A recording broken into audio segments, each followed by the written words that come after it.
Now, a little bit about our speaker today, John Beatty. So he is a senior librarian here. He recently had an anniversary here. So he has been here for 38 years. He has published 16 books and numerous articles on genealogy. He's done things on German and early American families, abstracts on town vital records from Maine, annotated narratives from the Irish Rebellion. The list goes on and on and on.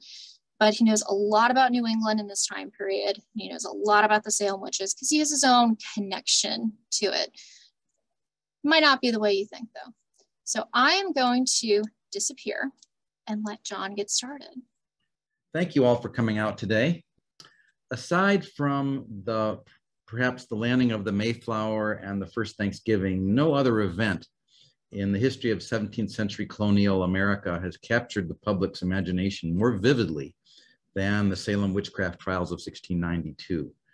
They have been the subject of two major films, The Crucible, starring Daniel Day-Lewis and Paul Scofield, which is based on the Arthur Miller play, not completely accurate, but an interesting drama, and Three Sovereigns for Sarah, which was started with Vanessa Redgrave. It was done for PBS in the 1980s, that one being a bit more accurate.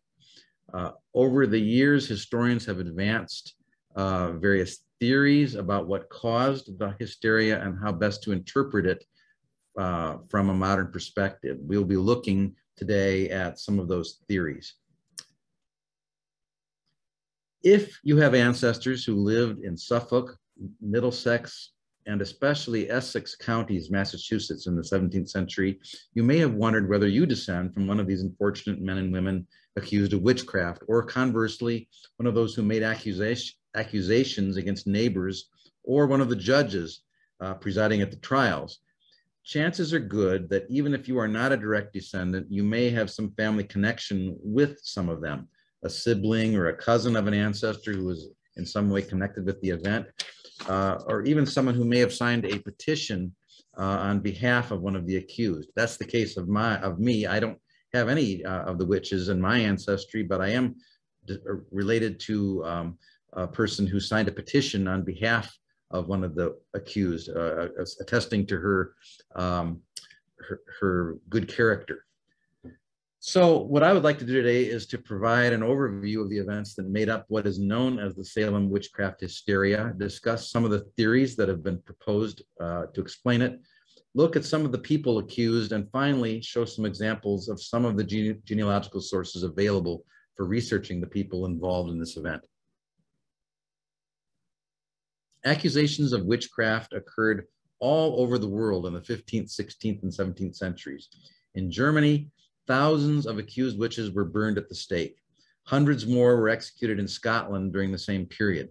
In England, perhaps 200 were also executed. A special area of focus has been the county of Essex, where many of New England's Puritans originated.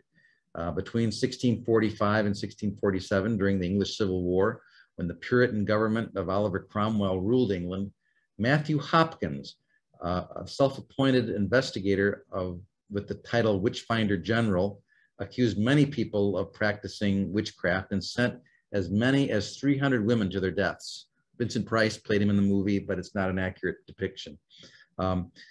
He later wrote a book called The Discovery of Witches, which had a profound influence on the Puritan government of Massachusetts. Hopkins had prescribed certain tests for determining the guilt of a suspected witch, including tying them to chairs and throwing them into ponds to see if they sank or floated. A sinking body meant the subject was innocent, and a floating body meant they were witches.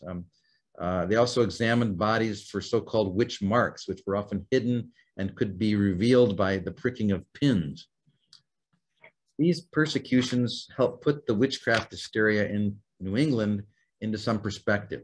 In light of what happened in England, its manifestation in New England is not at all surprising. Indeed, some parts of the phenomenon can be attributed to the mindset of the Puritans, who took a literal interpretation of the passage from Exodus 22:18, "Thou shalt not suffer a witch to live," unquote.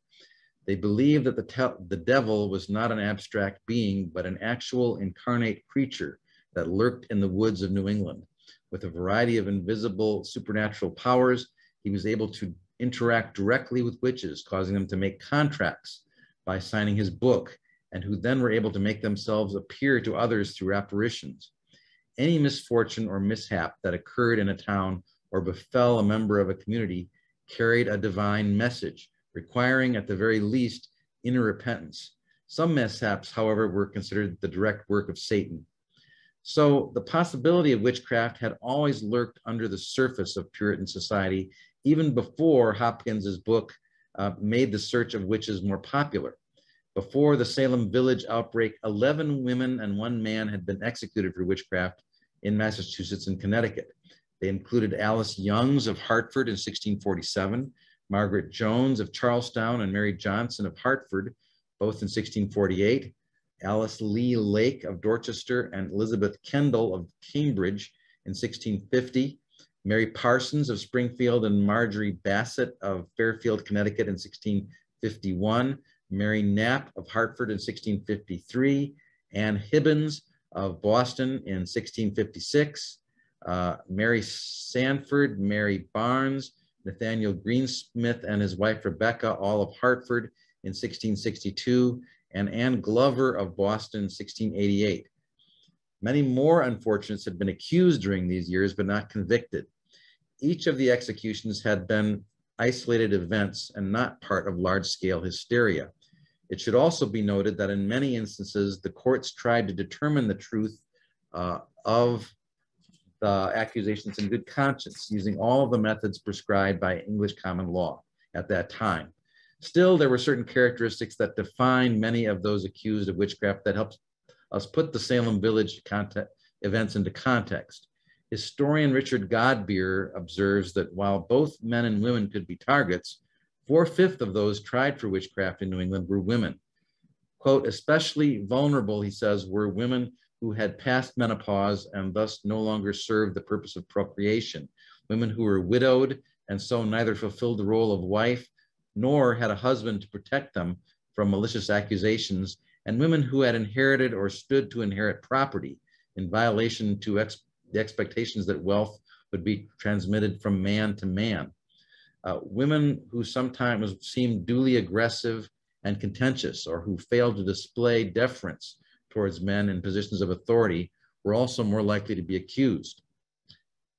Many of the accused lived in close proximity to their accusers. Another historian, John Demos, has pointed out the close connections that existed between people in a small New England town, a much different level of contact than what we experience in modern society, even within our own neighborhoods. He writes, quote, the brickmaker who rebuilds your chimney is also the constable who brings you a summons to court. An occupant of the next bench in the meeting house, the owner of a share adjacent to one of yours in the upland meadow, a rival for water rights to the stream that flows behind the meadow, a fellow member of the local band or militia, an occasional companion at the local ordinary or tavern, the creditor from services performed for you the previous summer but as yet unpaid for, the potential customer for wool from sheep you have begun to raise, the father of a child who is currently a bondservant in your house, a colleague on a town committee to improve the public roadways, and so on. Do the two of you enjoy your shared experiences? Not necessarily. Do each of you know each other well? Most certainly, end quote. There was often a history of conflict in some neighborhoods, including Salem Village in 1692. Because of these close community contacts, there were plenty of opportunities for perceived slights, for misunderstood actions and unexplained phenomena. During the witchcraft hysteria, some believed that the alleged witch had sought revenge by causing some misfortune to occur to the accuser. The Salem Village hysteria occurred against this backdrop, this sort of community structure. It is important first to clarify where we are looking. The hysteria broke out at Salem Village, now the town of Danvers, and not the city of Salem. Salem Village had separated from Salem in 1672 and become its own town, though the trials, a few of the accusations, and some of the inquiries were made in the larger Salem town. Also, there were outbreaks of hysteria in nearby Ipswich and Andover, as well as at Boston and Charlestown during the same time period as the Salem Village outbreak, and all were considered to be part of the same hysteria. 1692 was a time of uncertainty for the Massachusetts Bay Colony. The original royal charter had been revoked in 1684 when Sir Edmund Andros had been installed as by the Catholic King James II as governor of New England.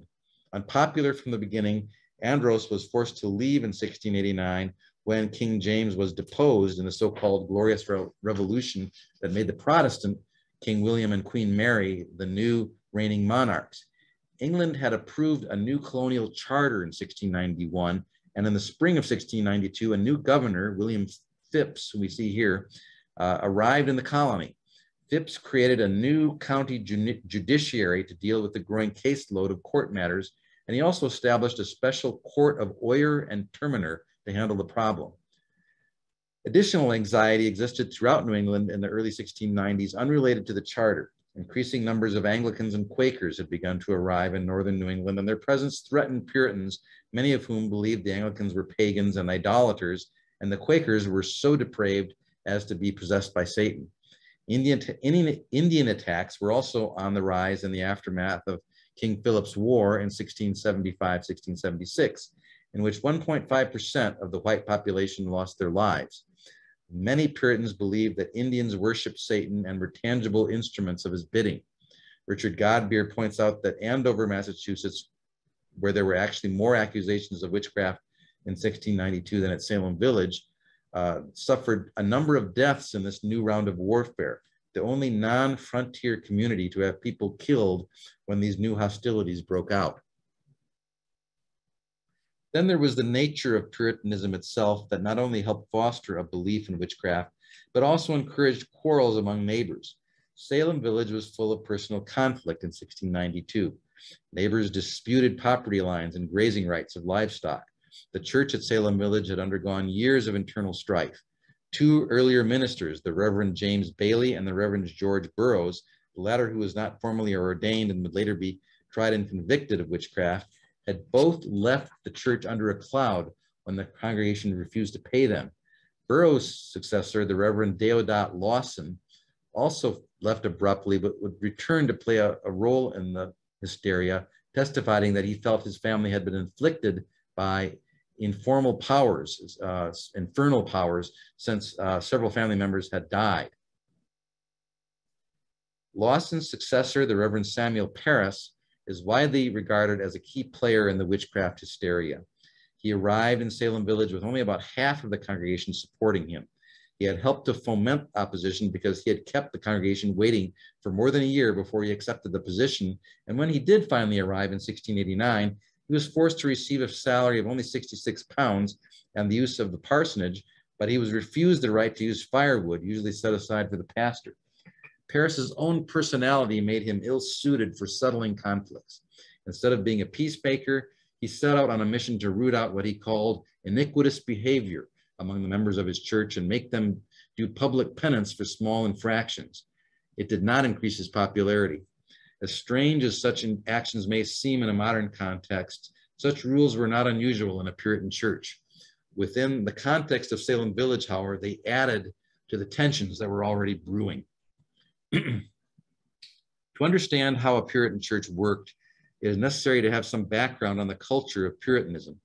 In 1630, when John Winthrop came to Massachusetts Bay aboard the ship Arabella, he had laid out a famous sermon called the City on the Hill sermon that he expected members of their new society to support and uphold one another in community, or as he put it, to abridge ourselves of our superfluities for the supply of others' necessities. This knitting together led to the creation of a society where everyone watched their neighbors closely and stood ready to point out errors in their behavior whenever they noticed them. The result was that instead of strengthening bonds of community with love and harmony, in some places such intrusions often led to bitter disputes and festering resentments. Self-examination and public confession were also expected and in fact became central to the Puritans' religious ethos. They believed that the church was the centerpiece of life in any village and the glue that held the community together. Preaching was the center of the Puritan service, with sermons lasting between 2 and 3 hours. Clergy and government officials forbade music and dancing except for the singing of unaccompanied hymns in church. Harvest festivals were allowed, but Christmas and Easter holidays were strictly forbidden and considered pagan. Everyone in the village was expected to attend church for 3 hours every Sunday and Wednesday. If someone absented themselves from services, they were often visited by church leaders to find out why they did not attend.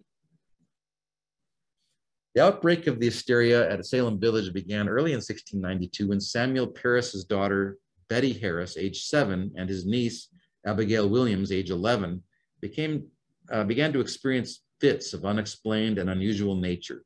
They screamed, they fell on the floor, uttered strange noises, contorted themselves into odd positions, and described them being pinched or pricked with pins.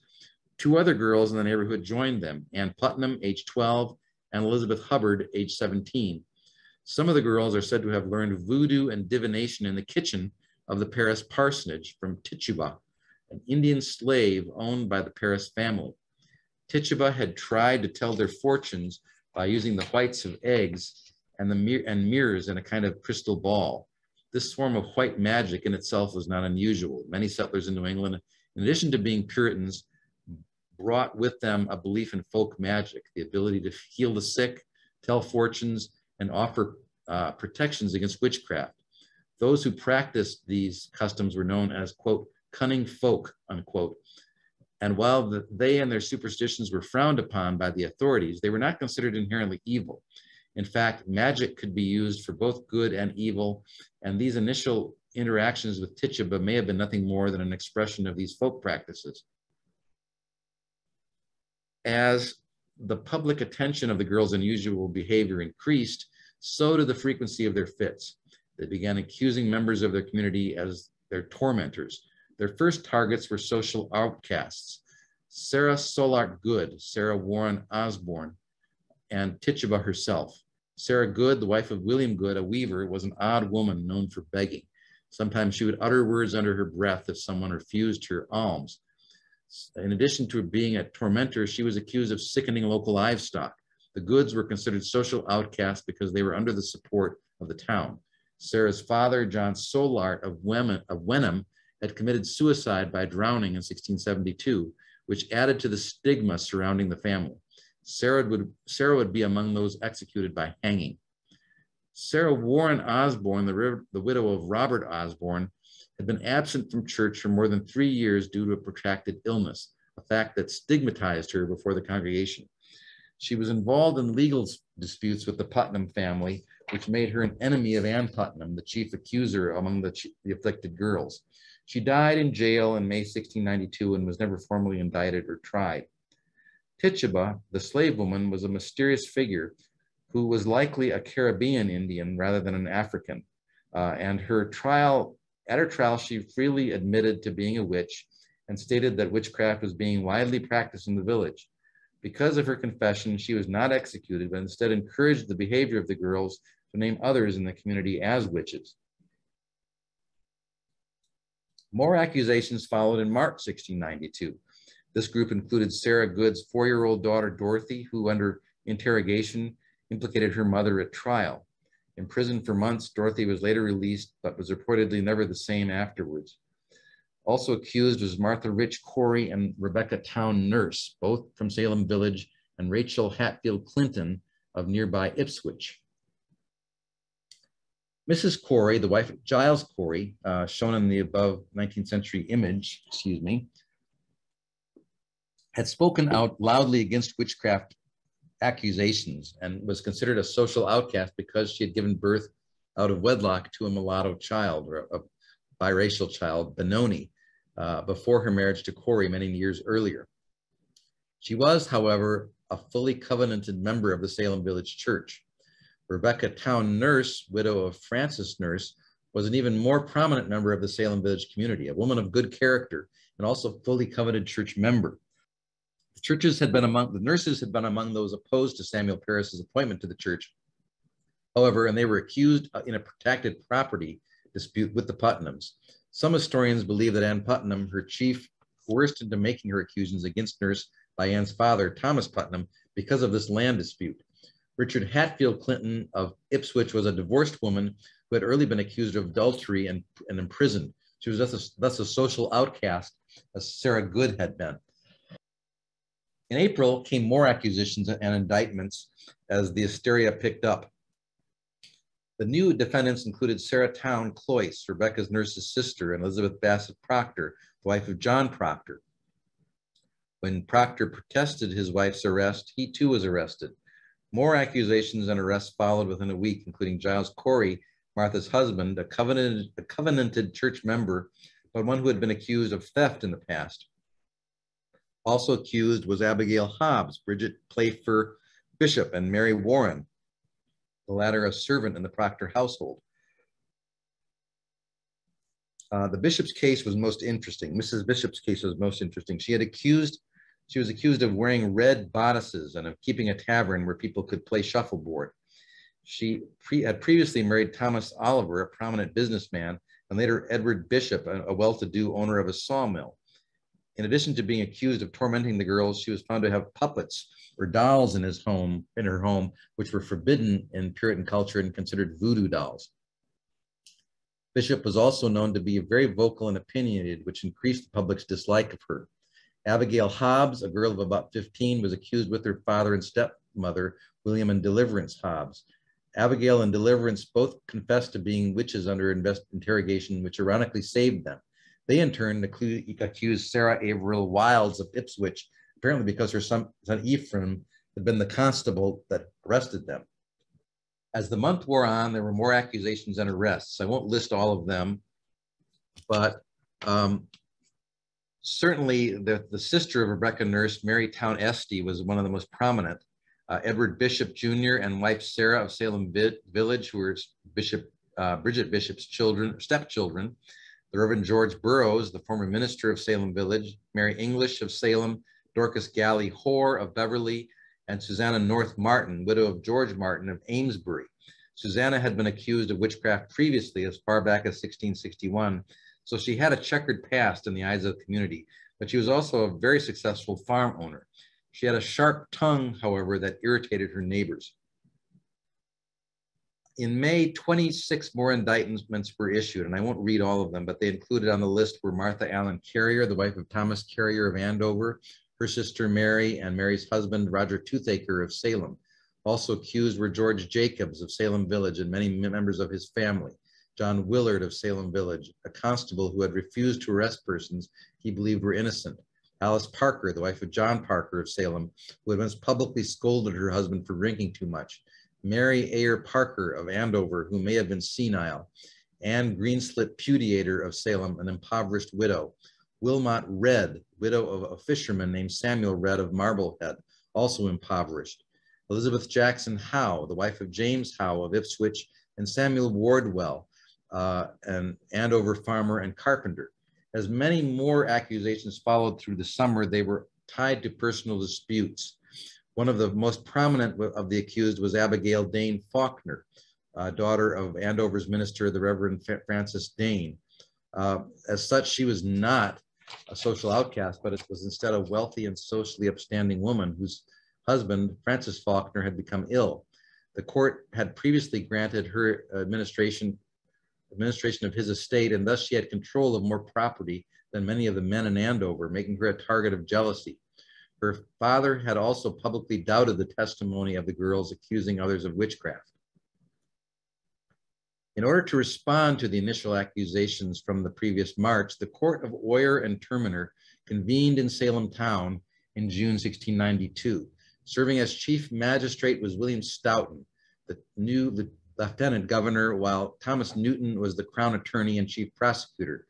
Thomas Danforth did not preside and is inaccurately portrayed in the Crucible. He actually tried to bring the trials to an end, which is quite interesting. First to be tried was Bridget Bishop, whom the grand jury had indicted and then tried and convicted all on the same day. She was the first to be hanged on June 10th, 1692. Indictments were also handed out for Rebecca Nurse and John Willard. Both would be found guilty and sentenced to die. Nurse would be hanged on July 19th, along with Sarah Good, Susanna Martin, Sarah Wilds, and Elizabeth Howe. 3 new justices had taken over the court by the end of June, including John Hathorne, the ancestor of the writer Nathaniel Hawthorne, Jonathan Corwin, and Bartholomew Gedney. The judges followed the customs of English common law in carrying out the trials. An accuser entered a complaint or formal accusation against the person, the alleged witch, with the magistrate or local justice of the peace. If the accuser was deemed to be credible, the magistrate would then issue a warrant for the arrest of the accused. The accuser would usually post a bond indicating that he intended to follow through on the complaint. When the warrant was served, the accused would be physically bound by a constable and brought before the witches for the judges before examination and interrogation. The constable would write on the warrant whether the return was successful or unsuccessful, that is, whether the accused was apprehended. During this time of examination, the accused witch was urged to confess. Whether or not he or she did so, if the magistrates were satisfied that enough information had been gathered, the accused was then handed over to an appropriate court, either a quarterly court or the court of oyer and terminer for trial. In this painting, we see an accused witch being examined for physical evidence of being in league with the devil. Such an examination would not likely have been made in a courtroom, but would have been made in private with women only present. At this point, the judges would then call additional witnesses to corroborate the accusations brought about by the original complainant. They recorded the testimony and depositions, which were sometimes added to over a period of time, given the testimony that the ink in many of these documents differs. These testimonies or depositions provide us with a clear picture both of why the accusations were being made and what types of people were being accused of witchcraft. While the girls making the initial accusations were often convulsing on the floor and complaining of being tormented by specters, other witnesses offered evidence of past wrongs, unexplained illnesses or deaths of livestock that they attributed to witchcraft. Here we see an example of the testimony from the examination of Rebecca Nurse, dated 24th March, 1692, including the words of Justice Hathorne, Abigail Williams, Ann Putnam, and Rebecca Nurse. So this is sort of how it goes. This is an exact transcript of the trial proceedings. Hathorne to Ann Putnam, Jr. What say you? Have you seen this woman hurt you? Putnam, yes, she beat me this morning.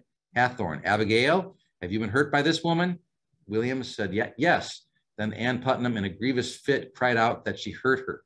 Hathorne then says, Goody Nurse, here are two. Ann Putnam, the child, and Abigail Williams complains of your hurting them. What say you to it?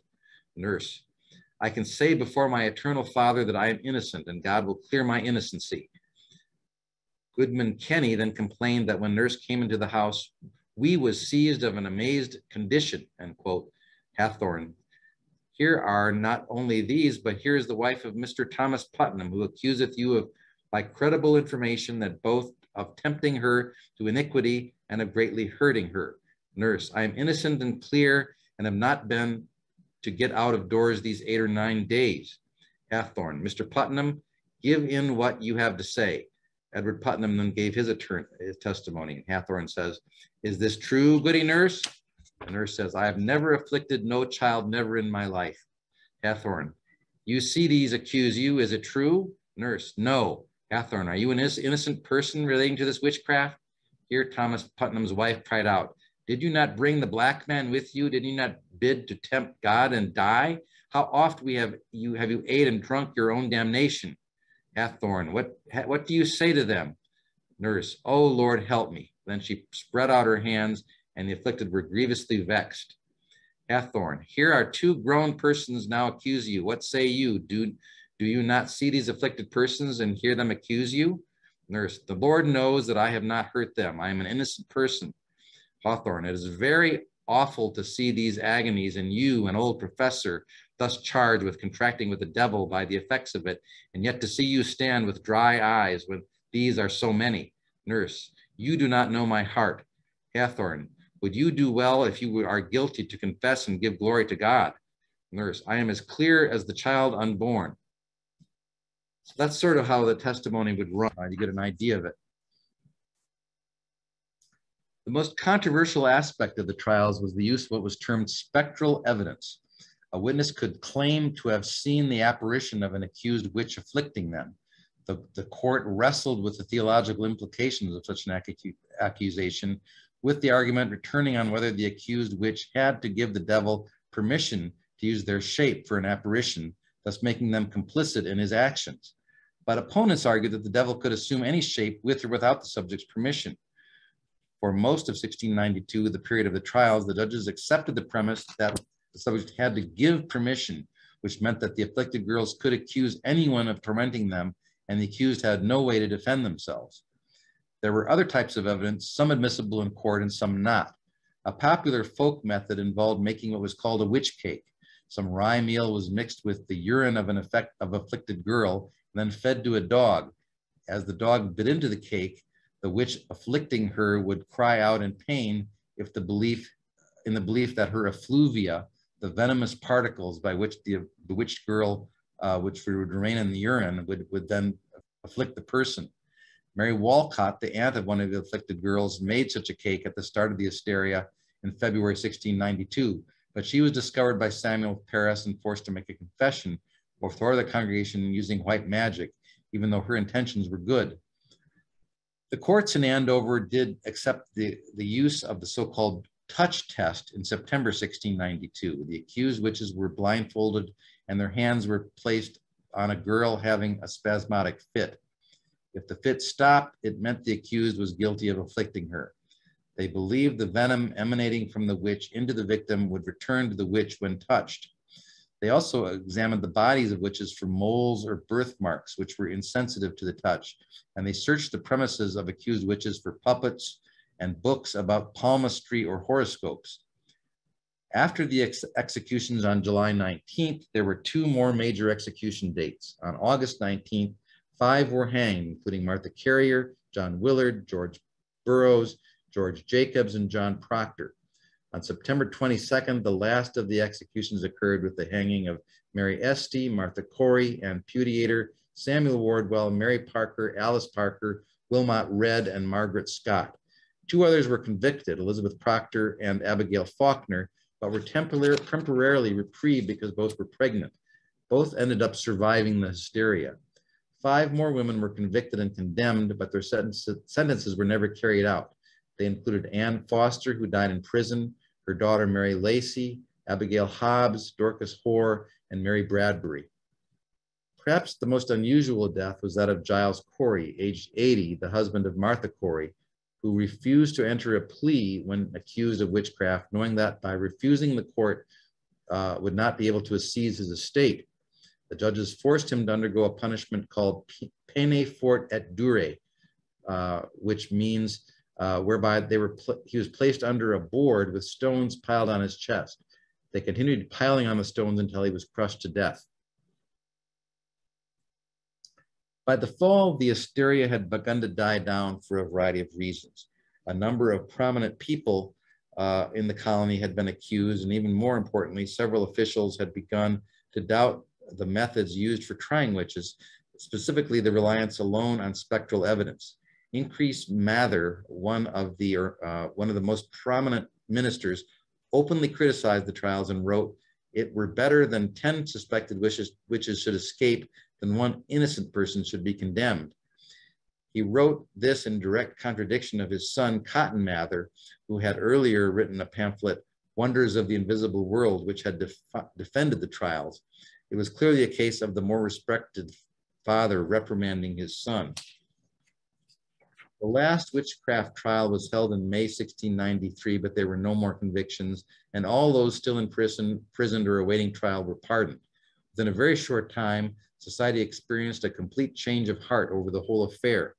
In 1696, the General Court designated January 14, 1697 as a public fast day for the, quote, tragedy raised among us by Satan and his instruments. The Reverend Samuel Willard of South Church in Boston, a strong proponent of the trials in 1692, read aloud an apology for the shame of those events, and more pamphlets appeared in print that criticized the trials. In 1706, Ann Putnam made a public apology for her roles in the affairs. She wrote, quote, "I desire to be humbled before God for the sad and humbling providence that befell my father's family in the year about 92, that I, then being in my childhood, should, by such a providence of God, be made an instrument for the accusing of several persons for a grievous crime whereby their lives were taken away, who I now have just grounds and good reason to believe they were innocent persons, and that it was a great delusion of Satan that deceived me in that sad time. I can truly and uprightly say before God and man, I did it not out of any anger, malice, or ill will to any person, for I had no such thing against any one of them, but what I did was ignorantly being deluded by Satan," end quote. Between 1700 and 1709, the families of the victims submitted a number of petitions to the court demanding that the earlier convictions be reversed, that the excommunications from the churches be reversed, and that the compensation be given to the families for those losses. In 1711, the General Court finally passed a bill that reversed all of the convictions, and later that year, Governor Joseph Dudley authorized monetary compensation for the families. So what are the theories that historians have advanced to explain this hysteria? They range from medical causes to social and cultural issues. One of the most popular and controversial is ergot poisoning. Scientists argue that a certain type of fungus under the scientific name of Claviceps purpurea grew on the rye at Salem because of an unusually wet year. When the rye was made into bread, it acted as a hallucinogen like LSD and caused the girls to go into fits.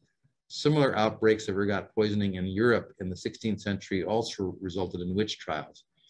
Other medical arguments have been advanced, including epilepsy, bird-borne encephalitis lethargica, and sleep paralysis. The problem with some of these theories that, if true, it would likely have afflicted more people than just accusing the girls. Some have reduced the problem to what they call the psychopathology of adolescence. The teenage girls who made the accusations were delusional for various reasons connected with social pressures and perhaps mental disorders not related to ergot poisoning. The problems of bullying that we see in teenagers today was also at work in the past and influenced their aggressive behavior. Some argue that the repressiveness of Puritan culture also played a role and fed the behavior. The girls had an eager audience of supportive adults, which gave them a voice that they would not have had otherwise in their community. The historians Paul Boyer and Stephen Nissenbaum, in their 1974 book, Salem Possessed: The Social Origins of Witchcraft, attributed the causes to community factionalism, a view that enjoys widespread support among historians. In the book, they conduct a very thorough probe into the community and the history of property disputes with the family of the Putnams and others in the Salem Village community. These disputes are more likely a major aspect of the cause. Three town sisters, Rebecca Nurse, Mary Esty, and Sarah Cloyce, had long histories of disputes with the Putnams. As I have said, in the 1690s were also a time when the prevailing culture had difficulty dealing with the increasing number of social outcasts. There were as yet no workhouses or institutions to send the mentally ill or indigent, so there was no formal system of social welfare.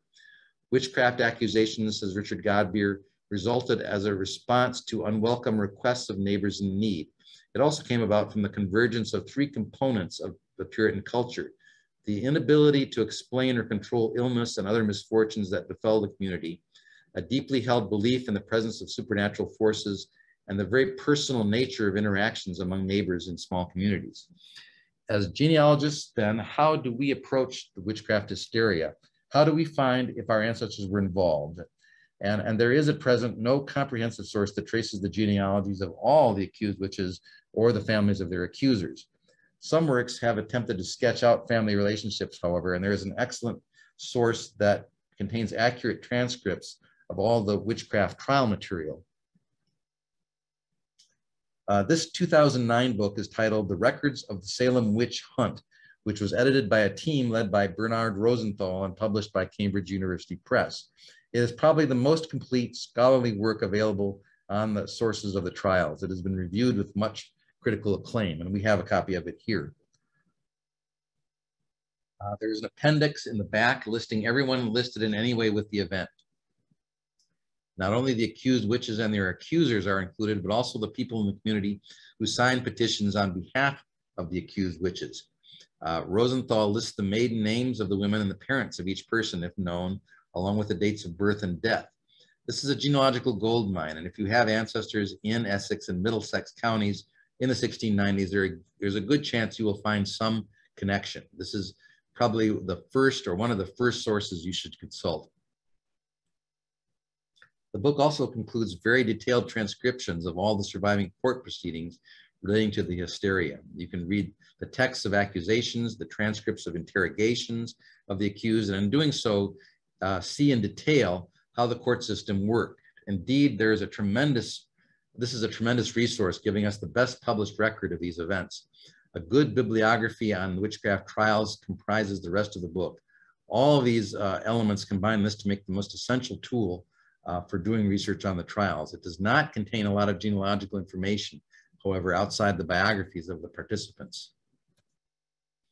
A couple of other titles are worth mentioning. One is Enders Robinson's book, Salem Witchcraft and the House of Seven Gables, which was published in 1992. While not extensively documented, Robinson does explore many of the immediate genealogies of the families in the hysteria, involved in the hysteria, and shows many of the extended families where accusations of witchcraft occurred. Many of these witnesses in these small communities would have known about these kinship networks. For example, here are a couple of pages that illustrates Robinson's research. The one on the left shows the relationship of Elizabeth Bassett, the wife of John Proctor, her sister Mary Bassett, and her sister-in-law Sarah Hood Bassett, all of whom were accused. On the right, we see the extended family of Elizabeth Jackson Howe, and some of the other Jackson family members were accused. So Robinson's work would have been stronger if he had cited his sources for much of his data, but it remains an excellent work and is useful as a genealogical study for finding some of these connections. Marilyn Roach's 2000 book, The Salem Witch Trials, a day-by-day chronicle of the community under siege, is, as its title implies, a daily chronicle of events from January 1692 to January 1697, as they relate to the hysteria and its aftermath. There is some familial information embedded in the text, and it is otherwise a very readable history. Another readable account, though of less genealogical value, is Mary Beth Norton's book, In the Devil's Snare, also published in 2002. It contains a series of appendices that contain lists of the accused, as well as judges, accusers, and confessors of witchcraft. There is an extensive bibliography. Paul Boyer and Stephen Nissenbaum's book, Salem Possessed, to which I just alluded, goes into great historical detail on the Putnam family and the neighboring Porter family in Salem Village as part of their larger geographical and social analysis. It is now considered a classic study of the witch phenomenon, and many of their conclusions are now widely accepted by historians. The book contains a map, which is also in your handout, which shows the locations of all the accused, and they're carefully platted out here. So the accused are W's, where you see that where the W's are. The A's are the accusers, and the D's are the defenders. So this is a helpful book, and the authors argue that these conflicts help to facilitate and precipitate the hysteria. In the absence of a single genealogical account, however, researchers are going to have to trace their families back to the Essex and Suffolk County, Massachusetts area in the 17th century using traditional research methods. Look for published genealogies as a possible tool, as well as other direct and indirect sources. On the bibliography, I've listed a number of works that include genealogical information about accused witches. There are a number of people accused and convicted of witchcraft, and about 20 actually executed, 6 men and 14 women. Of this group, 5 left no known descendants. They include Martha Rich, Corey, Sarah Solart Good, Alice Parker, Wilmot Red, and John Willard. The remaining 15 have living descendants, and attempts have been made over the years in various publications to identify some of their descendants, at least through their immediate families. The accused witches, all executed, include Rebecca Town Nurse and her sister Mary Town Esty, Reverend George Burroughs, George Jacobs, Giles Corey, John Proctor, Mary Ayer Parker, Sarah Samuel Wardwell, Susanna North Martin, Martha Allen Carrier, Sarah Averill Wilds, Bridget Playfer Bishop, Margaret Stevenson Scott, Elizabeth Jackson Howe, and Anne Greenslit Pudiator. Many more persons, as I have shown, were accused and convicted of witchcraft, but not actually executed. A good place to begin genealogical study is with the sources provided by Gary Boyd Roberts in his book, Notable Kin, which is also available online on the American Ancestors website of the New England Historic Genealogical Society. This original 2-volume work contains a collection of articles Roberts wrote for the newsletter of the society, and the Witch article appeared in the summer of 1692, listing many of the best print sources available to that time. Roberts enjoys researching the genealogies of famous people, including presidents, and finding their kinship with persons of historic importance. In this article, for example, he shows the lineage of Reverend George Burroughs down to Walt Disney. His bibliography is useful, but a number of new sources have appeared in the last 19 years or even more since this book was written. I should also mention Martin Hollick's book called New Englanders in the 1600s, a guide to genealogical research, published between 1985 and 2010. Use the second edition. There's an earlier edition that's not as complete. Hollick lists hundreds of families by name of the immigrant ancestor, and some families of both the accused and the accusers are listed. Some of his references pertain to very rare books and manuscripts available only in Boston and not here at our library, but we have much of what appears on his list. You should also use the periodical source index, or PERSI, which is now available on our own website, to look for additional articles, especially articles that have appeared since 2005 or 2010. Articles have appeared in the American Genealogist in the early 1980s, focusing on Bridget Bishop, George Jacobs, Susanna Martin, Roger Toothaker, Bray Wilkins, and John Willard, as well as several others. These are probably the most scholarly articles on these witchcraft families published in journal format, but there may be others out there. For most of the other families, you will need to consult published genealogies. Several accused witch families are also referenced in Robert Charles Anderson's The Great Migration Begins, Immigrants to New England 1620 to 1633, and the next series, The Great Migration, Immigrants to New England 1634 to 1635, both of which are multi-volume sets. While his focus predates the witchcraft trials, several witches appear as children of immigrants, and Anderson provides useful bibliographic references. Of the published genealogies now in print, there are a number of them. This one on the Town family, which includes the sisters Rebecca Nurse, Mary Estey, and Sarah Cloyce. It is Lois Payne Hoover's book, The Town Family, William Town and Joanna Blessing, Salem, Massachusetts, published in 2010, which traces the Town descendants through 5 generations. It should be regarded as a definitive source and is considered well done. Those of you who are interested in Bridget Bishop, George Jacobs, Susanna Martin, and to some extent George Burroughs should consult the articles about them in the American Genealogist. They're all in your handout. Helen Carrier's book, Thomas Carrier and his wife Martha Allen, an expanding outline of their descendants, 2nd edition, 1996, is probably the best available source on Martha Carrier. The book is irregularly numbered and not well documented, however. 2 more scholarly works, though short, include the small Carrier chapter in Philomene Jenkins' book, Waters Law and Allied Families, pages 48 to 50, although it shows only Martha's children.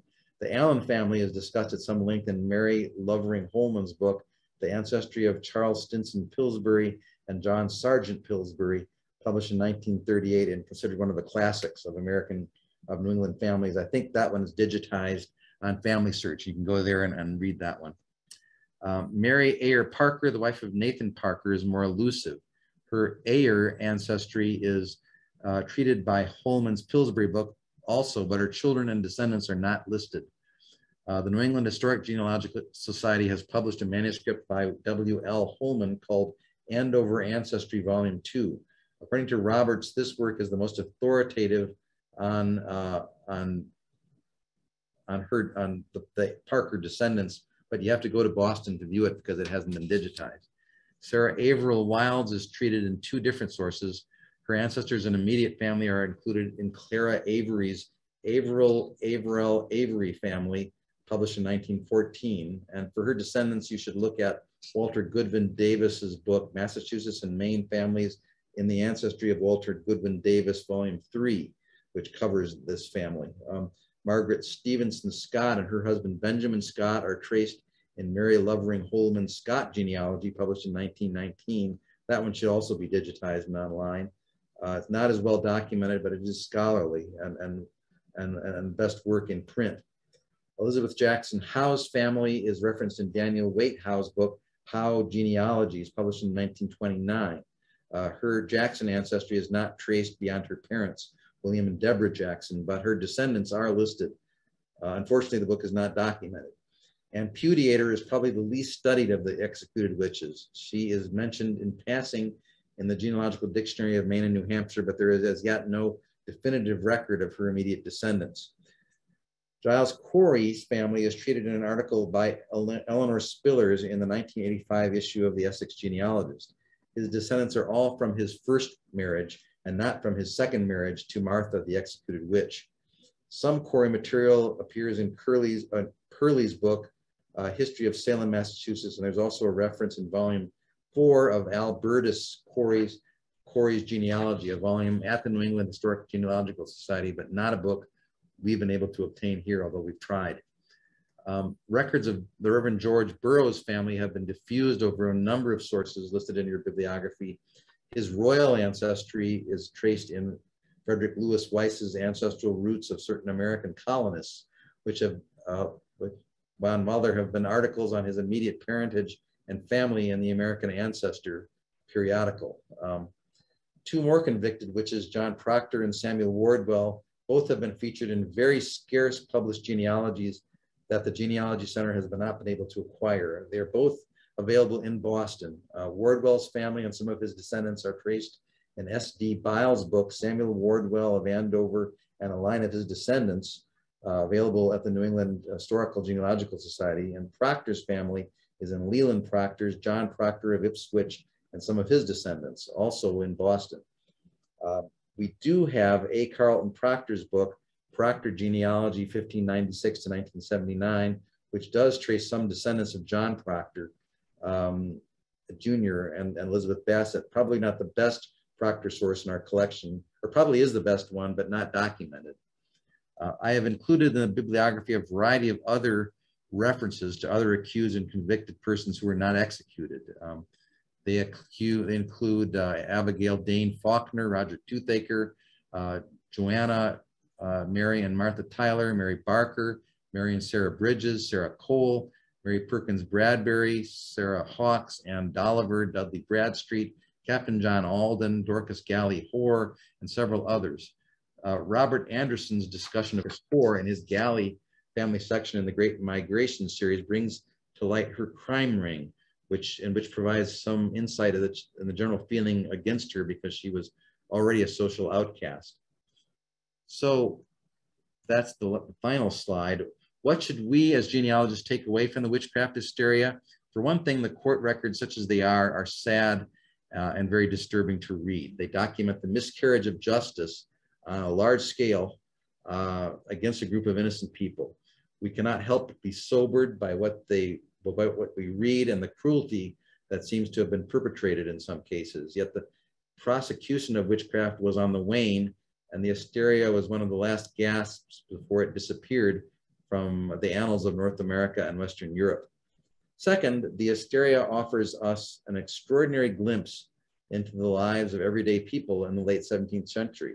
If you're fortunate enough to be descended either from an accused witch or one of their accusers, you are given the chance to look very closely at your ancestor's life in a way that one normally cannot, using other types of court records. The written testimony we can find, in that testimony, we can find the words of accused and accusers quoted verbatim. We can hear how they spoke and how they interacted. There is a great deal in them to teach us about 17th century Massachusetts, even when we are not directly descended from someone involved in the hysteria. It may inspire us to search other court records for ancestors involved in more mundane matters. In the end, I hope you will come away with a new appreciation for what happened during the witchcraft hysteria at Salem Village, and will accept the challenge of finding some personal connection to this defining event. So thank you. We do have a number of questions in here, a lot of really great questions. It is a really dark and depressing topic, but fascinating. But you know, that's genealogy, right? We like the dark, depressing, and kind of fascinating because it makes a good story. Okay, the first question I see here is someone asking, well, they're saying that according to relative finders, I'm related to 8 different people involved in the Salem witch trials. Would you consider this accurate? Certainly possible. Being in that part of Massachusetts, if you have people north of Boston and that whole Essex County and even into New Hampshire in that area, a lot of those folks lived in that area and moved up into New York, New Hampshire, and Vermont later on, and then came around. So it's very possible you're connected to a lot of people over time, just by the sake of intermarriage. The next question is, has the burial ground for the Salem witches been located? Yes, in fact, there has been some new archaeology that was done just in the last few years. The bodies were sort of just dumped out, and there was a hedgerow where there were these trees and where there was like a wall where they have found some of these burials, and it took a long time to piece that together from various accounts. And some of the area, I think, has been marked now as the burial site. Burying Point / Charter Street Cemetery. I think so. It's in Salem Village. Yeah. So it's not in the city of Salem. They're not marked with gravestones, though, I don't believe, unless there's modern markers on them. They were not allowed to be buried in a regular burial ground because they were considered, convicted criminals. So someone was asking where the depositions you were talking about. This picture is what she looked like, ? So I think she's talking about Rebecca Nurse, because she said that her 9 times great grandmother was Rebecca Nurse. Yeah, there's no images. All the paintings that I put are the actual pictures that we have of these people. The other things I just found is illustrations out of different books, but they're not accurate pictures of the witch people themselves. They're just the illustrators made. It's an interpretation of what they believe these women. Authentic image of any of the women executed for witchcraft. Right. We do have pictures of some of the judges. Maybe if they one day excavate the graves, which I kind of don't think they would. Be pretty badly degraded. It would be hard to do, but it would be interesting. But I don't know. Yeah, they would have to do some type of like weird 3D model thing. And they wouldn't know who is whom. I mean, there's no. Well, there might be some. Maybe DNA. Maybe DNA. Maybe. But it's awfully far back. That's a rabbit hole. That's another program. Speaking of what ifs, do you think that the Salem witch trials would have taken place if these accusations started in a southern colony where religion was less central to everyday life? No, it wouldn't have happened in the South, because the whole culture of the South was different at that time. I mean, the Anglican Church prevailed down there, and that those things didn't emanate out of the Anglican Church. They emanated out of the Puritan Church, which was an outgrowth of that, and it was very much attuned to their culture. And as I talk about in this thing, how the culture was one of where neighbors were encouraged to spy on neighbors and find fault with neighbors, and it was just built into the culture, and that did not exist in the South in the same way. So, one person kind of asked in the chat, saying that many Puritans left Massachusetts and they were wanting to know if they were banished to Rhode Island over religion. Well, Rhode Island was free. It was a free place. There were people sent down there who were banned out of the Puritan Society for various reasons, being suspected of Quakers, and there were people who just didn't agree with it at some point, and they felt they couldn't abide by the rules, so they went down to Rhode Island, because Roger Williams, who had been a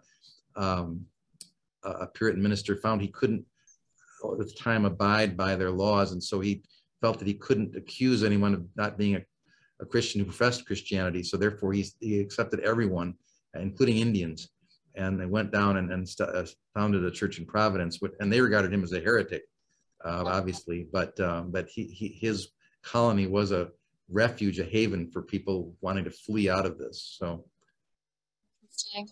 There was somebody who asked if you could explain the difference between the Quakers and the Puritans, like elevator pitch. Vastly different. Yeah. Puritans were people that emanated out of the Church of England, that believed in the inerrancy of Scripture and believed in the importance of preaching, and not so much any of the traditions like communion, Holy Eucharist, things like that, that were part of what they considered popery or an idolatry. And so they established with themselves their own like prayer group meetings within the Church of England, and clergy who had been part of the Church of England became Puritans, even though they had been ordained. It was a different group. Where the Quakers were inspired by a man named George Fox, who had visions in the 17th century that led to totally different views about what God was and how to connect with God, and it was not Christian specifically per se, as we would think as the Puritans are, though they accept Christ, but it was a much more egalitarian view of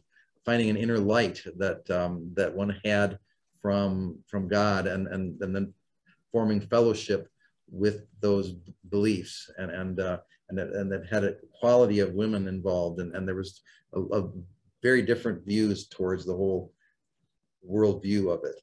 They had meetings rather than church services. Yeah, I just put 2 links in the chat to like an article explaining the difference between the two, and then another page from the Library of Congress for future reading. So the Salem Village was not where present-day Salem, Massachusetts sits. What trials took place in the courthouse in Salem? The trials took place in Salem town, but the hysteria took place in Salem Village, which is now Danvers. It's a town outside of. At one time, this town of Salem, which we think of as a township almost, covered a whole group of property of land that included some outlying villages outside of the Salem city as proper, and that Salem Village was at one point in that township, so to speak, but it was a separate village. Okay, so speaking of geography, someone was asking, what about people accused of being witches who did not live in Salem? They had an ancestor who was accused of being a witch in Connecticut. There were some early ones, and I read those off. There were some that they were more isolated incidents. They were not part of an hysteria like we think of as taking place in Massachusetts. They were isolated incidents that happened. There are some books out there. I don't know if I put them in the bibliography on witchcraft in Connecticut. I think Richard Godbeer, Godbeer, may have written that book, but I think there's a book called Witchcraft in Connecticut that would talk about that. Send us an email about if you want to know what book that is, and we'll figure out what book that is. For some context, one of my ancestors in Virginia in 1690, they accused their neighbors of bewitching 2 of their children to death. But then it was decided it was an unfounded accusation, and they had to apologize in court and pay a fine, which is fascinating. So it was a thing. It was an isolated thing, but yeah. Okay, so we are running a little low on time. If we do not get to your questions, definitely send us an email. Our email is genealogy@acpl.info. If you'd like a copy of the chat, send us an email as well. Was it common for individuals to sign petitions in support of the accused? Yes, and in that one book by Blumenthal, it has all a list of people who signed petitions in favor of people, and certain people who were very popular in their communities were attested to favorably by people. I have a couple of ancestors who signed petitions in favor of a couple of the people, so it's interesting. You also have some ancestors who did the accusing too. I have a brother of one of my ancestors who was a brother of an accuser. His last name was Brown. The children that saw specters that was later removed as proof, did anything happen to them? As in, no, they were. As I read the apology of Ann Putnam, they were allowed. They were not punished for what they did. It was just sort of set aside. They were encouraged to give penance for it, but you'd think that they would have been charged with perjury, but they weren't. They were regarded as children and deluded, and therefore it was their apology was considered sufficient. how accurate would you say the documents on Ancestry.com are relating to the witch trials? I haven't looked at those on there. I think that I know the case from if they're original documents, they're digitized and they're accurate. They're the original, so they're probably accurate. But I don't want to say not having seen them. So this person said that they thought that Rebecca was freed and then hung months later. I also heard she was cut down and buried in secret. Do you know anything about that? Rebecca Nurse? I guess. Freed and then hung months later and then cut down and buried in secret. She probably was buried in secret, but I mean, they were buried all along that hedgerow there. But I don't know. I think she was accused and later said in prison, and then because she wouldn't confess, the people who didn't confess to being witches were the ones that were hanged, and the ones that admitted they were witches were actually allowed to live. Kind of interesting. Well, thank you, John, for such a wonderful program, just in time for Halloween. I know many of us who maybe have some type of witchy background might be thinking about that at this time of year. So thank you. And thank you, everybody, for joining us. If you would like to send us an email for a copy of the chat, please do so. If you have more questions, send us an email. When in doubt, email us. We always like to hear from you. And I hope all of you enjoy the rest of your afternoon. Thanks. Bye.